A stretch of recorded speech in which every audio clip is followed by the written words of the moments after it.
If you're divided in your thought life, your life is going to be divided. If you're scattered in your thought life, you're all over the place, your life is going to be scattered. If you're always thinking the worst in your mind, your life is going to be the worst. It's the Rosh, the beginning. The Rosh, the beginning. But if you change the beginning, the Rosh, you change everything else. Change your Rosh, your mind, and you change everything in your life. But can you do that? Your thought life. We're going to talk about the keys in the Bible. How do you view it, first of all? We often look at our thought life as something that's kind of out of control. You know, thoughts come in, we don't want them. Ungodly thoughts, we don't want them. Bitter thoughts, we don't want them. More like a kind of a stormy sea.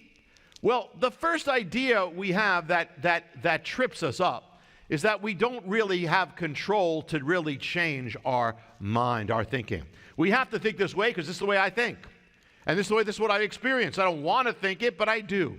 It's kind of like when you're on the internet and there's a pop-up, and it's like their thoughts that just kind of pop up, and this is the way I tend to think anyway.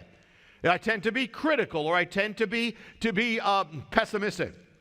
Anxious thoughts, jealous thoughts, lustful thoughts, worried thoughts, fearful thoughts. Do I have a choice?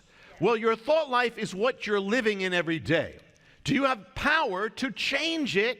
You may not think you do, but the answer in the Bible is not, that's not true at all. That's not biblical. The Bible says very clearly you have power over your mind and over your thought life. Listen to what it says. Now, it says, love the Lord your God with all your heart, soul, mind. Mind. Now you think, okay, I've heard that. You know, okay. But there's something radical. It says, love God with your mind.